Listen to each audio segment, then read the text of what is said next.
All right, hello everybody. This is the what year is this? 2070 week 3 in review for the CBA. I am the hostess with the mostest, Big E. I'm the general manager of Boston. Um, with me is Michael, the general manager of Philadelphia. Why don't you say hi? Hello. Also with us, we have Greg, the general manager of Tampa Bay. Hello, glad to be here. And we also have the nameless general manager of Galveston, if you want to say hi. Hey, thanks for doing this. And we also have Jackson, the GM of the first place New York Empire. If you want to say hi. Yes, sir. Hello, everybody. And I'm not sure if they want to say hi, but we also have Seattle's GM here as well. So I can see that you tried to speak, but it didn't pick up. So Yeah, I didn't hear anything either. But yeah, so let's just get to it, I guess. So I believe from last week to this week, I don't think any of the playoff teams changed in the Premier League. We did see, I believe this in the past week was the flip between Cleveland and DC, where Cleveland was the clear, first place team. DC's had quite the comeback. I know both teams had a really, really good either June or July's, where I think the DC general manager was complaining that he went 17-5 and made up one game or whatever. So not too much has changed in the Premier League. Sadly, I am still on the outside looking in. I don't even think the bottom three's changed that much. What the news story is, can Carolina come out of 10th and maybe swap places with Miami and then have a shot at staying in the Premier League? I know Duncan's flirted with that idea a little bit, but I think as we'll look at when we look at the trades, I don't really think that's an idea he's banking on. So not too much change in the Premier League. A bit more change in the Silver League. So correct me if I'm wrong, Jackson, but wasn't Cincinnati in first this time last week? Yeah. I think they were not only in first; they might have been like 3 or 4 games up on me. I think we went 27-4 in the last 31. I think like 24-3 in the month of July. So yeah, it was a great month for the Empire. Here, let's see. Let's just see how dominant. 24-5. Oh my gosh, what a tear! Yeah, yeah. Each sim I was going like 6-0, 6-1, 5-2. So A lot of green. it was Yeah, your fun. worst sim, you Yes. lost 2 games. Let's see what Cincinnati did in that same time. I gave him one loss at least. So in that same time in July, they went under 500. I mean, you couldn't have asked for anything better than that. Oh, I know. I mean, it was phenomenal. Great month. Indianapolis, and they're in third place. They had a good month, but just a good month, not a great month. So I got to ask, you're sitting on top. How do you feel going No, I feel through? great. I mean, like last year I was in the championship or in the second and third Mm-hmm. place game, and I just did not want to find myself in that situation again. Especially like if I was a good like 7 games up on Greg, and then I ended up losing to him, and had to be in the Silver League one more year. I think if I didn't make the Premier League this year, it would be like I might tear it down, and I don't know if I'd completely rebuild, but this was pretty much my year to make the PL, and I'm so happy with the last week because now I'm in first, and I'm confident that the Empire will be in the PL next year. So Gotcha. And so I think just as a little history lesson, you lost to Minnesota in that promotion battle, and I believe that yeah, the general consensus in the league was that was an upset. I think you were definitely the favorite in that matchup. yeah, it was Yeah, that tough. was a big For sure. upset. Yeah, gotcha. So just out of curiosity, one thing I always think about is I think I went from bronze to silver to premier.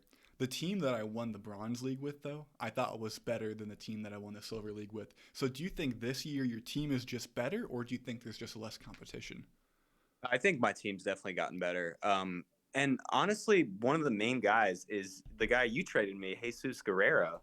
Um, I think in the month of June and July, he has like a 135 OPS plus or something. Oh yeah, he's been tearing it up. 139 to Yeah. 124. See, Yeah, that he hits is lefties well. So when I traded him to you, I'm like, this dude is, he's got the ratings. There's no reason why he should be bad, but for whatever reason, he just never put it together for me, and I'm Yeah. happy to see him turning it on for you, especially when you need it most. exactly, yeah, Have he's you been great. flirted with the idea of playing him at third base? Well, no, actually he plays third base against lefties, but I have Frazier Prince at third, who's I think one of the better third basemen in the league. So, Gotcha. yeah, don't really need a yeah. third baseman. Redundant then.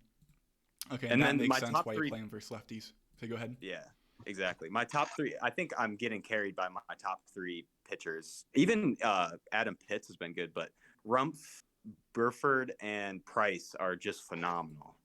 Price is having a crazy year. You signed him big before last year, so he's still somewhat Yeah, new. yeah, I had him last year. I was gonna say because I think I remember him being drafted. Yeah. Burford, you got him through a trade, and he's put up. Yeah, he was on my team. The prior GM had him, but yeah, he was my top prospect when I picked up the team. But yeah, those three just are phenomenal. So Gotcha. And then Rumpf, this was the guy, correct me if I'm wrong, who magically developed a third pitch and became an elite starter. yeah, that's him. And what's this contract That's you have him him. on? Not too bad. I think that's a good contract, especially when he's Oh yeah, a free agent at 31, 32. That's very very happy similar with to that. my contract Yeah, with that's- Hampton. So Yeah, that's a good contract. Like we were saying last week, I think we were saying last week, or maybe I was talking to another GM throughout the week. You're gonna have to get used to seeing fragile on your star pitchers. yeah, I mean, I think for whatever reason, I think that's just been the trend, and I think that we're all gonna have to grow to accept it. And I think maybe depth is gonna become far more important. Look at this game from Mike Rumpf versus Cincinnati. 9 innings pitched, 4 walks, 14 Ks, no hits, a no hitter. Yeah, that was unbelievable. That was really cool to see that. Yeah. All right. So honestly, though, he hasn't been great. He hasn't been spectacular. Other than that, though, I mean, he strikes a lot of people out, but I mean, he's not. His stats don't look like a guy that with the ratings he has. I feel like, but I think the issue. So if you go to this pitching splits as a starter, he has a 1.29 ERA plus and a 76 FIP minus. It looks like he had 1 or 2 bad outings as a reliever. That yeah, ballooned he his stats. did. That's true. So, I mean, when you look at his year, he's only a little bit above. I mean, he's solidly above league average. But this is like a dominant ratings wise. So Yeah, of course, this is what my scout says. So who knows? I think he's legit. I believe in him. I think that's a good contract. So yeah, for sure. Other than that, I know we got Greg here, and you're on the outside looking in. So what are your current thoughts on your situation? Do you think you can pull ahead of Indy? Maybe. That's it's this game is just a cruel, terrible, mind scratching endeavor, and because I think I was. If you don't mind, go to my team history in game because I feel like my team ERA is drastically higher than last year, or it seems like my team went from pitching heavy. Oh my gosh, yeah, to 3.18 to 3.8. Yeah, and I thought my pitching was going to be the strength again, but all of a sudden now my hitting's doing better, probably because of maybe the ballpark factors. But so I've been trying to tinker with my pitching a little bit, and really, I think it's slowly getting better. But I think I saw at one point in this week, Indy had a 10-game winning streak. It just doesn't seem like the Palms have been able to pull that off, and we're just kind of always just kind of. Yeah, you've been 500 barely, since May. Yeah, just kind of comparing it to the White Sox last year, just never getting far above 500 to really help push to stay in the top three. Gotcha. So I'm just gonna peek at your pitching real quick. Yeah. I mean, ratings wise, Yeah, they Moreno. seem fine. Yeah, and like Moreno, he's an interesting case with his low. In my traveling, it was only like Saturday. Yesterday I listened to the last show, and you guys were talking at one point about like the low movement starting pitchers, and I was like, oh, well, I have the perfect sample of that with Moreno, like just dealing this year and now being up for free agency. It's like I am still undecided on what I want to do with him I was as gonna of say yet. we're talking about a fly ball pitcher with 40 Yeah. movements and a .6 home runs per 9. Yeah, exactly. It's he's found the secret sauce here on his contract here. I'm interested because one thing that I was very late to come around on.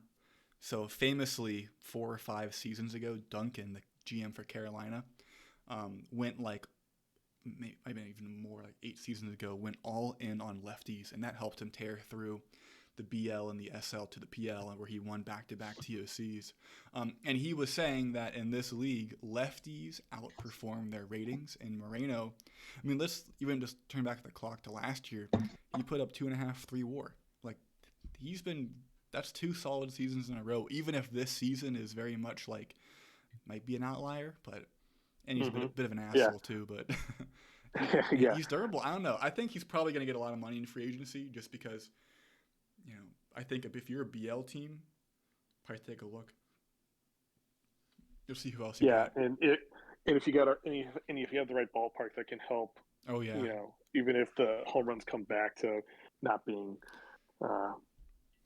as crazy limited as they are this year. See, this is if a you guy. have the right ballpark for him. Yeah. Sorry, I looked at this guy. No, this is like the build that I like look for, and he should be performing far better than this. Yeah. Then the one that's really leaving me puzzled is Panigua. I'm not sure if maybe my scout loves him more, and I guess maybe a little bit my scout does, and I think maybe Osa does too a little bit. But I mean, that's still a good build. Yeah, and he's been good. He's been better out of the bullpen, but I think the last I saw he was like at least in the 4s, maybe 5s for his starter ERA. Yeah, let's take a look at that real quick. 5.59. Yeah, exactly. You went from like a lights out reliever. I guess still a bad ERA, a little bit of bad luck there, but even that FIP looks like it's that home run luck. I mean, it makes no sense. I mean, he's a righty, but it's not gonna be that strong. 60 movement versus 40 movement, and he has literally 1 more home run per 9. Mm-hmm. I mean, at some point in time, you have to say that's bad luck. Here, let's actually take a look. If you go to stats, team stats, pitching on our website. Yeah, I know that was the other home run per fly ball. You're kind of league average. Yeah, because this is kind of like a luck stat right here. The one stat, if you go to fielding, that's crazy is like my fielding zone rating, which I know is kind of a not the best stat, is crazy good, but then the efficiency right next to it is terrible. Nearly last. It's like I'm like, what is going on here? That is very interesting. I don't get that. I'm just puzzled. I have a rough idea of zone rating. I don't understand efficacy or whatever that's called, efficiency. But either way, yeah, a lot to look at, I guess.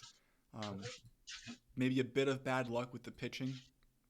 But and I know that we did adjust the ballpark factor, so that's just he mentioned that for the historical reasons. So between the 2069 season and the 2070 season, we bumped up all ballpark factors by 5 points. The idea being that we, for whatever reason, had a low run scoring environment and we wanted more runs.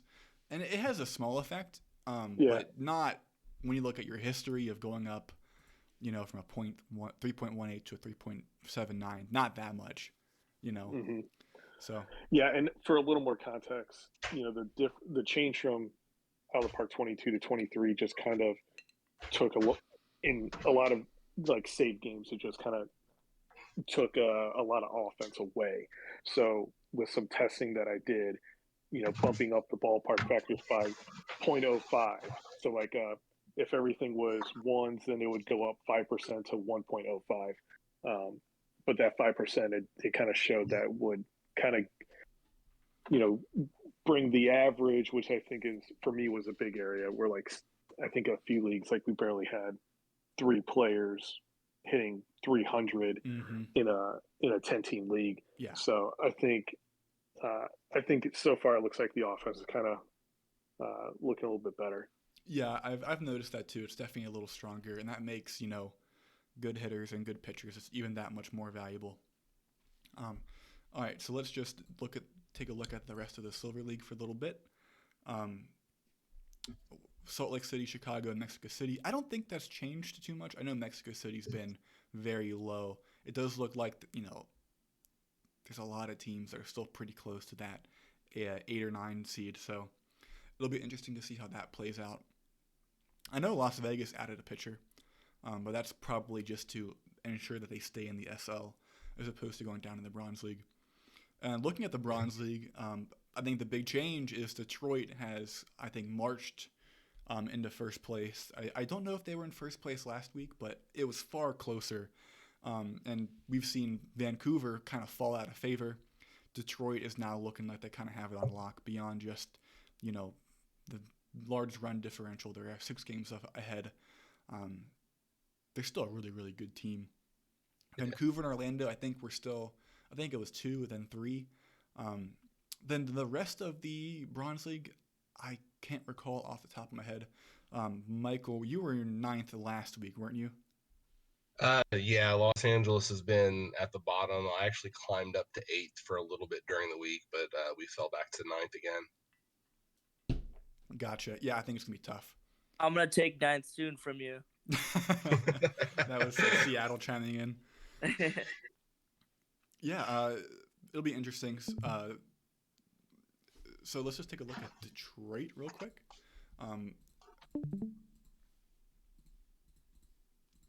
So they've really, on the month, they had a good month, 19-10. Let's take a look at Vancouver, 14-15. That's not what you want to see in the playoff hunt. Oops. You were 12-17, Michael. I was going to say. You could go to the standings, like the league standings page okay. in game, and you can on the top right there, you can change the date.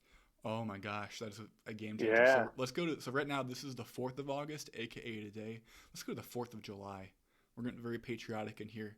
It was far closer. I mean, all 3 of these teams were within striking distance of first place. Mm-hmm. Vancouver was a game behind. I mean, in 1 month, they went from a game behind to 8 games behind. I mean, that's just. I mean, if you're Austin, he kind of gets the butt end of a lot of jokes here, but I think at least I personally do kind of want to see him advance up. I like all 3 GMs, so but yeah, so it's a little sad to see Vancouver slipping. So right now we're looking at today where Atlanta is kind of within striking distance of that playoff spot. Where were they this time a month ago? Oh wow, they were under 500. What was Atlanta's month then? 19-10. They're making it a competition. Okay, that's fun to see. Let's just take a look at the tanking too for the 3 teams in the bottom. So they're all pretty close right now. I mean, I think Los Angeles is still the favorite, but I think we have our clear-cut bottom 3 a month ago. It was still. You guys are kind of making up some ground on Los Angeles, but I think still only 1 game for Seattle and Philadelphia.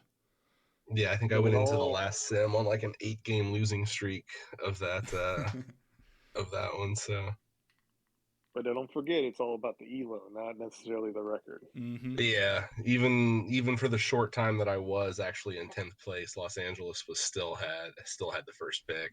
What's that? So if you go to league standings elo. Yep. This is where we see all of our essentially this determines our draft ranking.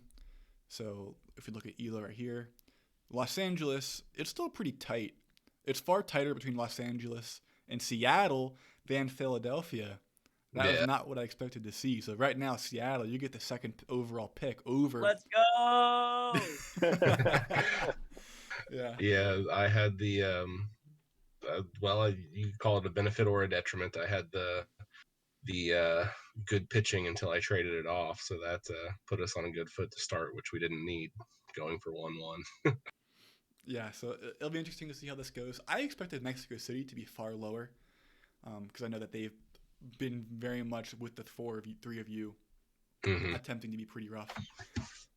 Interestingly enough, I noticed there on that third column, the most ELO loss for the year is actually Seattle by, about 10?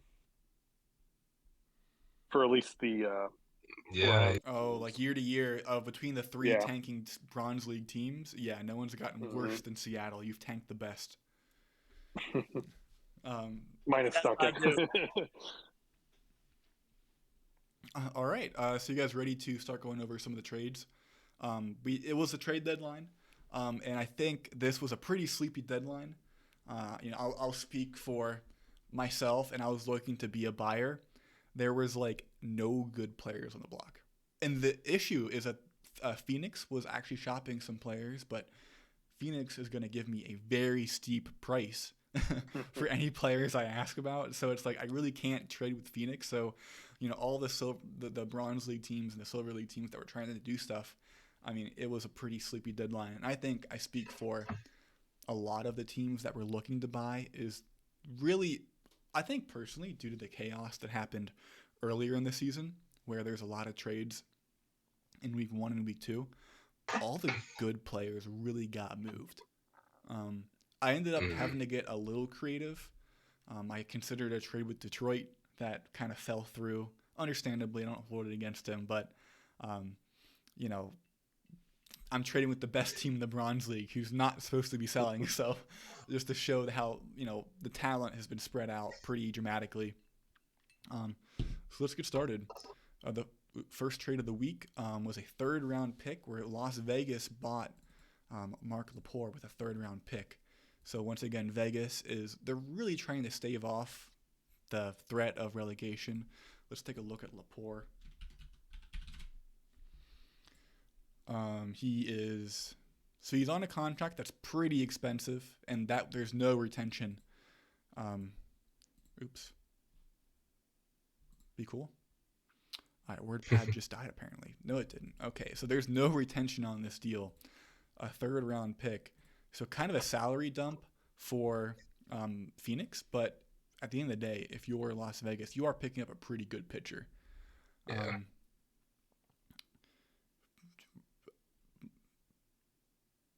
Phoenix had him out of the bullpen. So it's interesting because I think in the SL he's definitely a starter. In the PL, he played fine. But yeah, interesting trade. I think that the contract was definitely what just tanked his value. But I think if you're Vegas, it's a good pickup, and if you have the cap space for it, go for it, or payroll for it. Yeah, there's that pay bump in the SL that doesn't often get used because a lot of SL teams are young. There's about a $30 million difference in budget between the SL and the BL, and about a $30 million difference in budget between the PL and the SL. So, I mean, if you got $30 million and you really haven't put use to it, yeah, pick up a good pitcher. So yeah, kind of an interesting trade, but nothing crazy. Yeah, and I would assume the goal is to be in the PL by the time that $20 million a year hits. I would assume so too. I feel like I'm going to assume that New York and Cincinnati get promoted. I feel like after that, I mean, SL is wide open. I mean, Detroit's going to come in, so they're probably going to be the favorite. But next was a trade between Toronto and Carolina.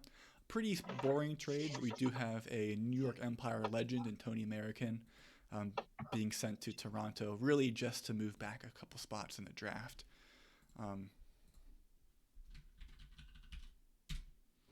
He is, kind of positionless. Is this who I was thinking about? Yeah, okay. Right guy. He's had a pretty good year in the PL. I think if you're Duncan, you kind of got to trade him. And if you're Bob, pretty low risk acquisition, but probably not going to move the needle too much. What do you guys think? Check out his stats versus lefties. I'm pretty sure he mashes lefties pretty well. I might be Career wrong. 143 versus lefties. Yeah. Versus righties, 106. Yeah, you're right. They're pretty big splits. So Yeah. now I'm gonna be nosy. How's Bob using this guy? Gotta love a good platoon. I was gonna say, yeah. Yeah. I don't see. Looks him. like he's playing first base against lefties, and Well, we haven't had a sim since the deadline, so we that won't makes won't sense. know yet. So he's playing lefties. He's playing at first base versus lefties. No. Is he going to be playing a decent first base? Yeah, he's a first baseman. You know, if you're Bob, then good pickup. I mean, anything you can do to. I mean, he's in a playoff spot, but obviously, is my game updated? Yeah. Okay. So I mean, he's he's a game away from losing his playoff spot. A low risk acquisition to help versus lefties. Bob has been good versus lefties though. So, did he have an injury? I know Broughton's a little older. So, I mean, hey, I think good trade for both teams. You know, if you're Duncan, you're not going to need him. If you're Toronto, you might need him. So, any other thoughts? Yeah. Detroit bought a reliever from Galveston. He loaned out a closer. One of the themes that we're going to see, I know we have Galveston here with us. I think Galveston probably set a record for most amount of fifth-round picks acquired in a single week. Let's take a look at Tim Byers. Who was it that was talking about the draft? Wasn't it Atlanta that was talking about how much WAR they found in the 5th round, though? Yeah, I mean, I think between the 5th and the 6th, I think you start to see a drop-off. So, but the 5th, you can still pick up guys who you can dream on. And if you pick up a handful, you know, that's really all you need. When I looked at the statistics, it looked like it was almost the same exact value as 4th round picks. Mm-hmm. But it seemed like it was easier to sell that to teams because it's just a 5th round. Exactly. I wouldn't really have an issue with giving up a 5th round pick. Yeah, I had 2 4th round picks this year. And by the time you get to the 4th and 5th round, in my opinion, it's very like, what does your scout think dependent. So if there's a guy who your scout feels high on, he's probably going to fall to you. So I think that's kind of why you see some teams find value in the 4th and 5th round. So you know what? Willie, the Galveston GM, I think it's probably a good pickup. When you look at Tim Byers, this does look like, I mean, he looks like he should be a very, very good reliever. Where did you pick him up from? You just signed him. Send him to a 2-year deal that's heavily front-loaded, intending to loan him out this year, and then next year I'll have him on a $3 million contract. So I'll actually try to use him to compete. And one other thing, there is no opt-out clause if relegated. So he's definitely going to be on your team next year for $3 million. I think that's a great deal, great pickup. Yeah, that's like a free 5th round pick right there. Yeah. So I like that trade for both teams. If you're Detroit and you're not the strongest pitching team, yeah, you picked up a really good closer. And if you're Galveston, his full-time closer is injured for the rest of the season. That happened, I think, last in the spring training or first week of the season. Yeah.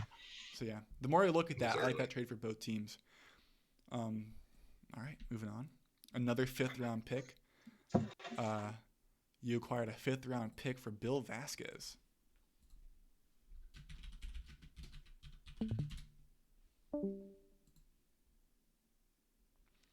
Bill Vasquez, immediately hurt. But looking at it, in Galveston, he had not the best season, but first week in the PL, he's playing well. First baseman, captain personality. Okay, so as a trade for a loan, I mean, sure. You know, probably if you're Cleveland, you're happy you picked him up. Willie, is this someone that you got this guy for 4 more years after the season? Do you plan on building around him? We'll see. I like that he has a little versatility. Might be able to try him out at left field, but I do have way too many first basemen. I've been trying to trade him all year because I do have multiple first basemen, but we'll see. I do like him, and other than just getting a 5th round pick It also gets these players off my team to hopefully help me tank a little better, but we'll see.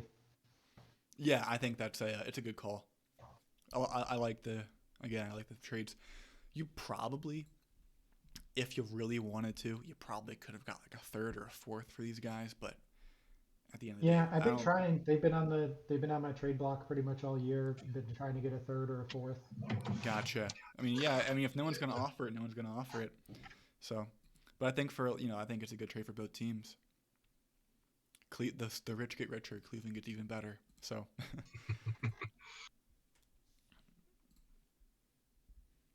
All right. Galveston and Philadelphia. Galveston trades away a 7th round pick, buying for Boston legend Joey Ward. Just can't quit Joey Ward. This is the second time I've traded for him. Oh, really? Yeah, this is a guy who has a really interesting build. I mean, you look at him and you want to dream on the power and the eye. He should mash righties. You say 35, you should be able to stomach that. He's played well in the reserves, but when you look at like his career, this was when he was on my team. And then I traded him away to Toronto. He has never stayed at the professional level when you look at just his major league stats. Yeah. I mean, you've seen glimpses of it. Like in 2065, he played well. I mean, not well, but he played enough that he hit, 14 home runs in, 60, 80 games. And yeah, he'll never hit for average, but you know what? I think the BL is the perfect place for him. You said you traded for him twice now? Yeah, I originally got him from Bob. I think it was the first trade I made in the league. I asked to include him as a throw-in, and then I flipped him for a prospect. I think he's no, he's not eligible to be a prospect anymore, but he was at one time like a top 50 prospect. Kurt Clark? Yeah. Gotcha. And so I traded Kurt Clark away for Skylar Ledford and Joey Ward because I knew that I was going to need. That was both you guys. Yeah, I knew I was going to need pitching after I traded away my good pitchers, and I wanted Skylar Ledford, and Joey Ward was just kind of there for the deal too. Mm-hmm. And Kurt Clark was a guy he's going to be a role player outside of the BL. He might have some success in the BL. I think he was my number 7 or 8 prospect when I traded him. Yeah, it looks like he's 27 years old and he's now breaking into the league. He could, make himself a little spot, but I do agree he's probably a BL player. Galveston, I'm sure you're looking at building some sort of organization that will get you back to the Premier League, and he's probably not, Kurt Clark is probably not going to be one of the key guys about it, but another uniform for Joey Ward. Moving on. Probably one of the bigger trades, a third, a second, and Sergio Saldana for a 5th and Farquad Myers. So let's look at Saldana real quick.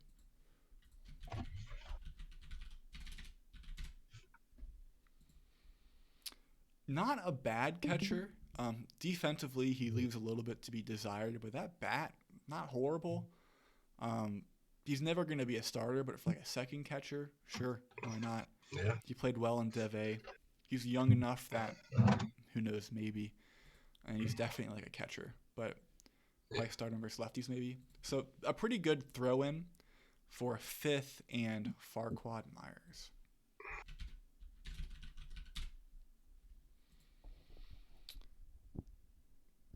Gotcha. So pretty good glove. Yeah. Not a great glove. Good glove. Good personality. He has the in vogue power build.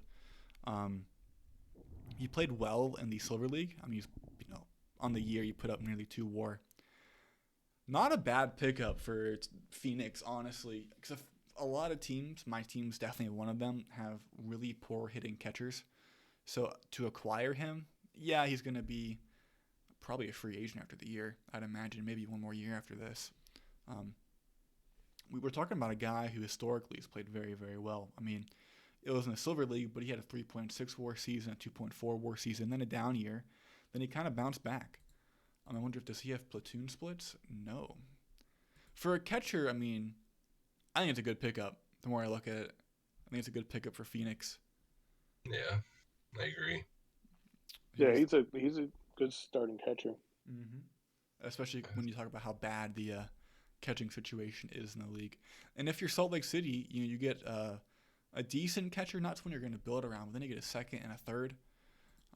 Yeah, I think it's a fine trade for both teams. Yeah. Another Galveston trade where, of course, they acquire a fifth, and they sent away a AAA pitcher named Eric Gilroy. Oop. To Tampa Bay. Oh, I completely missed that. So both GMs are in the chat. You put him immediately in the bullpen. Is that where you see him in the future? I think I'm gonna try him out in the rotation just because, that extreme ground ball, and I've kind of changed some of my philosophy and my starting infield. So see if maybe he can get hot because kind of the fifth starting pitching spot has just been tough so far this season. So might as well give him a shot at it. I mean, these ratings aren't bad at all. I mean, yeah, I think for a fifth round pick, that's a gamble you make every time. I think. Yeah. Unfortunately, Willie kind of just made the offer for me because I knew, on deadline day I was packing bags and flying across the country. So fortunately, both the deals I made kind of were in large part due to the other GM being able to throw the offer out there and send me a link to their Stat Plus so I can look at it, doing all the work for me. Yeah, I mean, it makes you feel any better. I did have another team ask about him after I traded him to you. So perfect. Yeah, I think it's a good deal for both teams.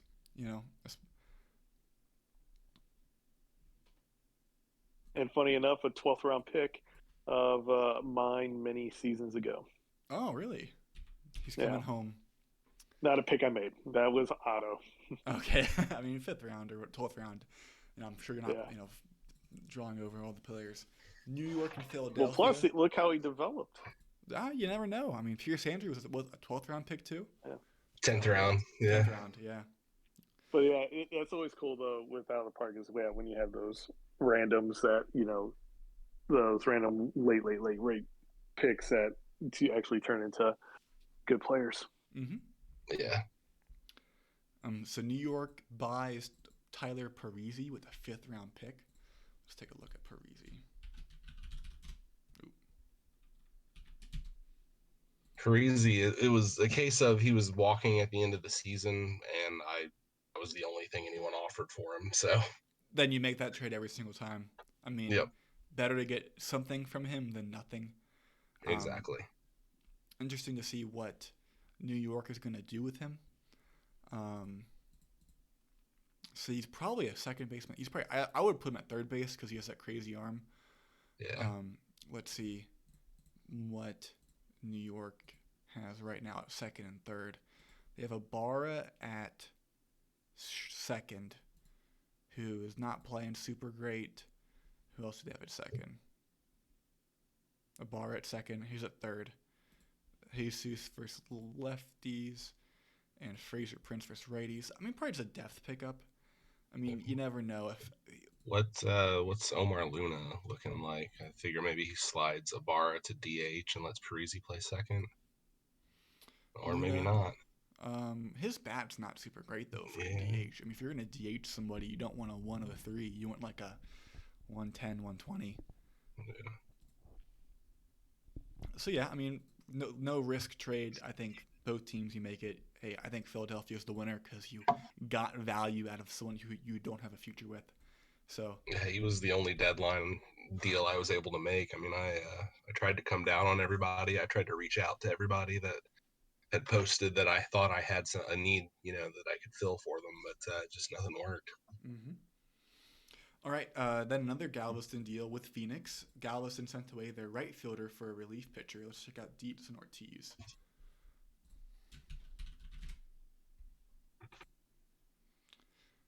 He's a player who looks okay if you have gap and if you have speed, according to Tommy, who is the Phoenix GM. You're going to outperform your ratings. He did play well in the Bronze League. Looks like he'll play an okay outfield. Not a bad pickup for Tommy and Phoenix. and they traded with Philadelphia for Mike Ortiz. So what do you think about this deal, Mike? Let's see, Mike Ortiz.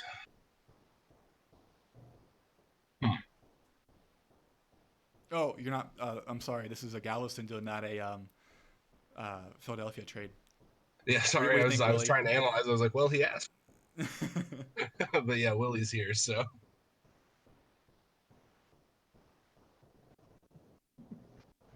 Yeah, I like both these players, but Jim Dietz, I didn't see as anything more than maybe like a platoon bat off the bench.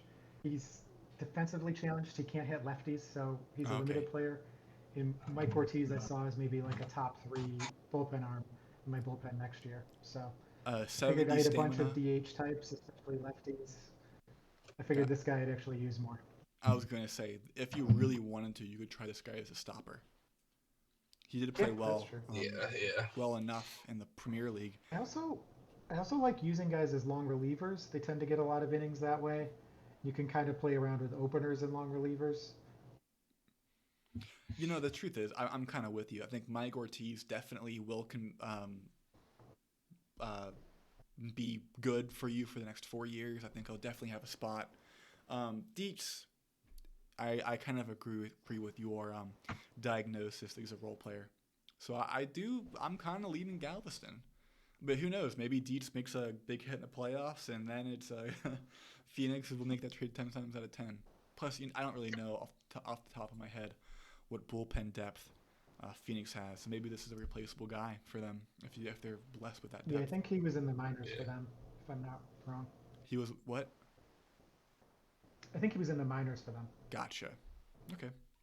So yeah, I like the pickup for you. I'm kind of agree with you on Dietz. Cleveland sends a second and Oosterveen,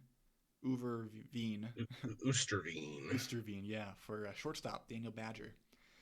Let's check out Ooster and Badger. He's a player. Defense. He's got some good defense. Okay, bat. His value is going to be that he can play almost anywhere. He's 21, 22, so anything could happen. And he acquired Badger.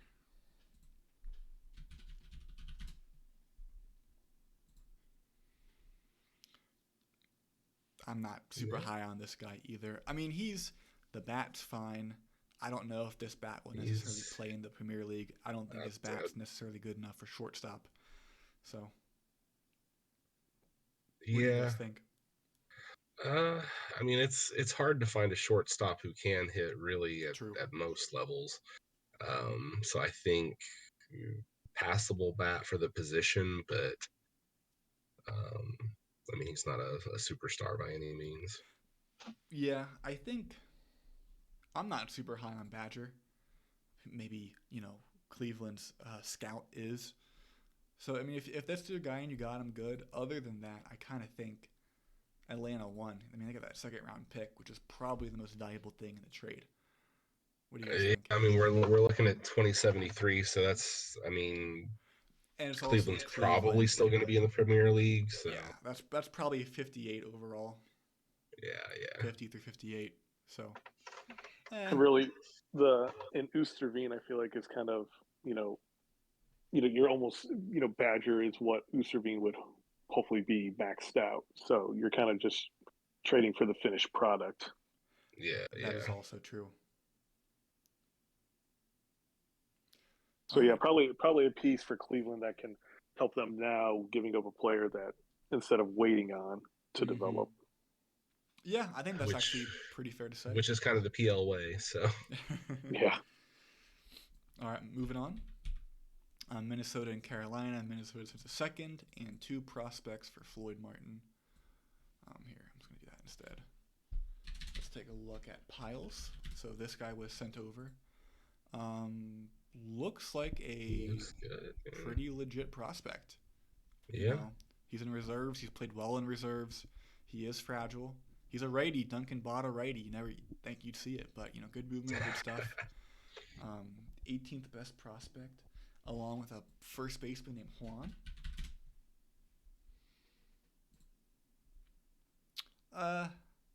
Not really anything super special. Nah. Between the second, Piles, who we just looked at, and this guy, he's probably the lowest part of the deal. Traded away for Floyd Martin.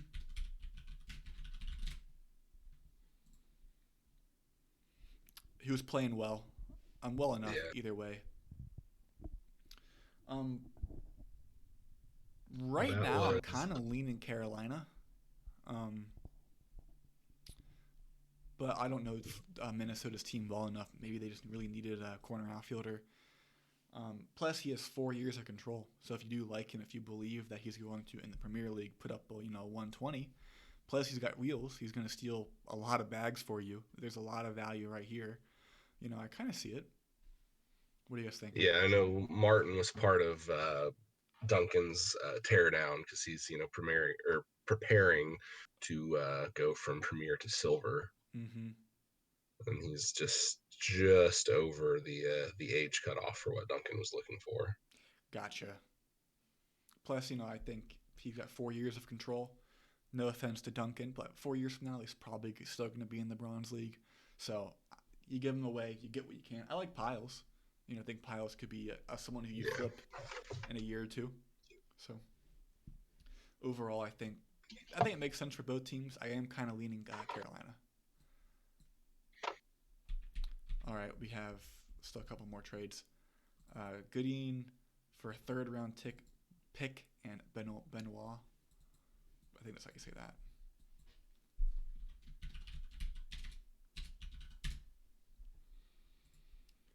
Ooh, pretty good pitcher right here. Yeah. According to my scout. He's a durable pitcher. He gets ground balls. He's played well in the minors. He's played well in the Bronze League. And if you're Minnesota, this is a guy who you're happy to pick up on. Good pickup for Minnesota from what I see. For third, which is not super valuable, and Benoit, who's not special. I think that's a huge dub. Huge dub. Yeah. For sure. Yeah. Unless your scout thinks something different from Benoit, but yeah, I really like that trade for Minnesota. Yeah, from what I see, I agree. I think it does make the Bronze League a little less interesting because Atlanta was surging, and this is by far their best pitcher. So I think it's going to make it more difficult for them to catch up. Gotcha. I mean, it makes sense that they get something for him. So let's just double check again. Atlanta's right here. I mean, if you really don't think you're going to overtake Vancouver or Orlando, then gotcha. I feel like Atlanta's definitely talked about this in the Discord chat, but my understanding was that they really weren't looking to get promoted this year. I think they still have some prospects that they want to cook. So, if that's the case, that's the case. It is what it is. All right. Phoenix sent away a third for a reliever named Marin. Oops. I remember liking this trade from what I saw. Which Marin? Francisco. He's on an expiring deal.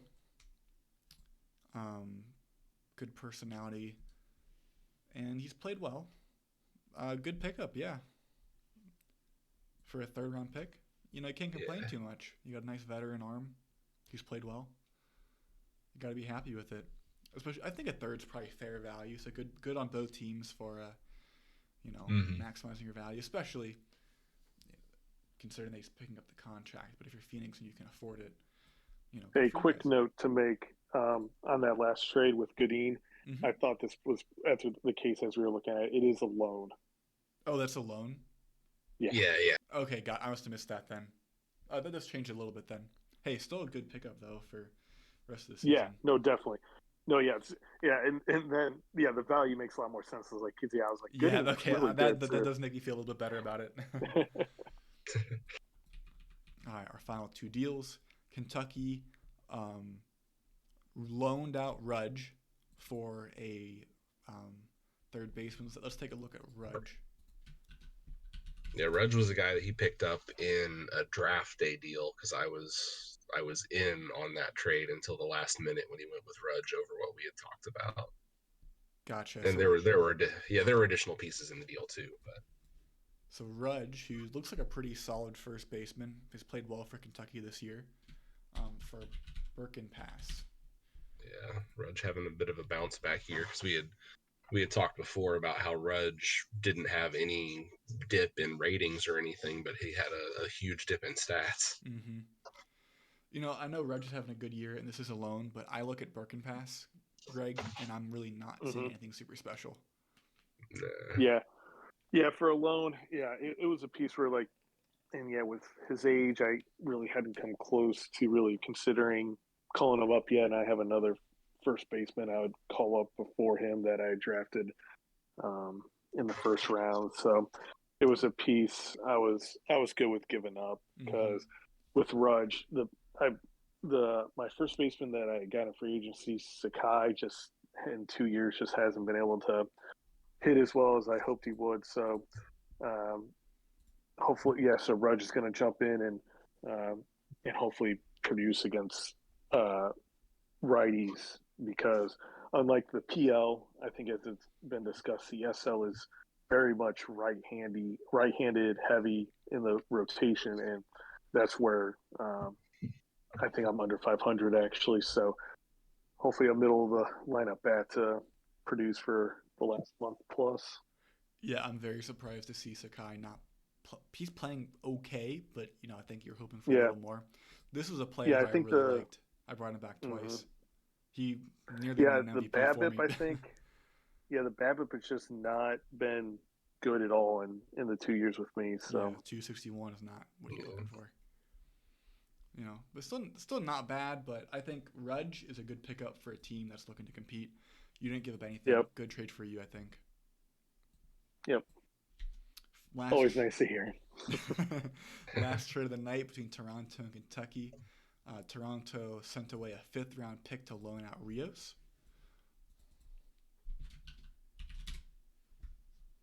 Oh, God. Okay. Emilio. Yeah. This is a loan, retained 100%. Looks like a real, true third baseman. Little bit of a bat, nothing crazy. He was actually a Toronto guy for a long time. Bob's bringing back his guy. Yeah. Not a bad deal. Good glove. You know, I think probably not going to move the needle too much, but if you're Bob and this is your guy and you like him, of course, my scout's low. What does OSA think? OSA thinks this bat is just a little worse than my scout, apparently, but... it's really similar to like Ricky Rodriguez, who I dealt for last week, and you know he's been like his bat's been crazy hot, so it's kind of like one of those, yeah, you know, it's a low risk move to hopefully get somebody who can get hot and play good defense, and yeah, get lucky with the bat doing well. Mm-hmm. So yeah, pretty low risk acquisition, but if you're Kentucky, hey, you get something out of your player. And Kentucky has kind of said in the Discord chat that they don't plan on being good this year. So, hey, you know, low risk pickup from Toronto. And for Kentucky, you're getting some sort of value. And I do agree with Willie's point that I think a 5th-round pick is kind of a little underrated with our current like trading meta. So, at the end of the day, you know, quantity has a quality all of its own. So, yep, I like it. Overall, kind of looking back at the deal, I feel like Minnesota made some solid acquisitions. I feel like, at least for me, from this past week alone, I think they're probably the team that improved their playoff chances the most. What do you guys think? I think I would agree with that. They added some key pieces that are going to perform well for where they're at. They're going to try and push into that fourth spot to get into the TOC. Yeah, all that despite, you know, a negative run differential. But hey, anything's possible. What's happened has happened. We're all looking ahead. Yeah. And you never know, that could be, you know, a factor of some high-scoring games that just got out of hand. Let's see how they've been playing recently. They had a crazy good July. Yeah. After a really, really suboptimal start to the season. So, yeah, good for them. Yeah. I mean, if you're going to go for it, go for it. I like it. Gonna try and stay high, yeah. Mm-hmm. So I believe next time we talk, I don't know why there we go. I'm like, my whole thing's being slow. Next time we talk, I think the season's going to be over and we're going to be previewing the playoffs.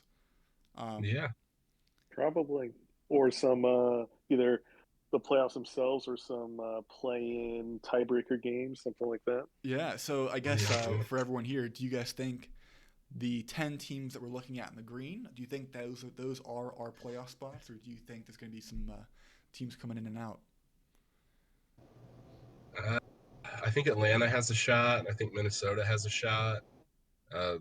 Boston even really has a shot. But I think we probably are looking at the playoff teams there. I think Tampa Bay might make it. They're one game back and they made some moves. That's what I was going to say. Posh. Yeah. Pitch posh. Nah, their season's done, dude. Tampa Bay is never going to leave the SL. No. Exactly. As a Cubs fan, I know I have no chance. Yeah, so I think the BL's pretty much set. I think I would not be surprised if Tampa Bay and Indy swapped, but I do think New York and Cincinnati are the clear-cut 1 and 2. I think the top 3 is going to stay the top 3 between Phoenix, Minnesota, and my team, Boston. Flip a coin. Well, three teams. Roll a couple dice. I think any of us have an equal chance of making it, So I think Toronto actually made what I think is a key move that wasn't a trade to follow up on the draft last week. Rod Johnson is already starting in Toronto. He's got 2 starts under his belt just to kind of show off some of the unique things that happened in the CBA. He's pitched well. Little bit of homer, little homer prone, but I think that's probably just a bit of bad luck. We'll consider that to the rookie debut jitters. Yeah. But yeah, I think that is a very good point to bring up. He's a legit starter and picked 4th overall and immediately slotted right in after 12.1 innings in the minor leagues. So it'll be interesting to see where's Bob's pitching at. He has good pitching apparently. I mean, he's got Pierce. Oh yeah, he has great starters. He's got Pierce Andrew, I believe he's still got Wisniewski. Yeah, Pierce Andrew is probably putting up a competition for the greatest pitcher in the history of the league. Yeah. Wisniewski is officially old. He was good for a very long time. He is also in the running for one of the best pitchers, but yes, he is officially old. Yeah, 2 pitchers of the years, 2 MVPs, 63 WAR, career 81 FIP minus. He's played well, especially as a starter, and the low run scoring environment. But yeah, I think this is definitely his career is over. Yeah, he could definitely get a award named for him in CBA 3.0. True. Yeah, that's a great point. So that makes me a little bit more nervous to know that Toronto is probably. I mean, I do believe of the 4 teams that are in within 2 games of each other, Toronto is the best, but that kind of separates them even further from the rest of us. And the best part is whoever gets 4th in the PL gets to face Joey in round 1. Oh, that's true. Yeah, and whoever gets, correct me if I'm wrong, whoever gets 3rd plays the BL 2 or 3. Okay, okay, thank you. Yeah. Yep. And so then DC would play the SL 2 or 3, or first in the PL plays SL 2 or 3. Second in the PL plays SL1. I think I'm going to disagree with you. I think first in the PL plays second and third in the BL. Second in the PL plays first. Yeah. So right now it's looking like Cleveland I'm reversing Detroit. Everything. Yes. I'm reversing everything. So. Yeah, Cleveland and Detroit. That would be a fun matchup. I would love to see it. Because Cleveland has some good pitching and Detroit has some good hitting. So then it would be New York and Phoenix right now, and the winner of Cincinnati and Indianapolis for Toronto. Which this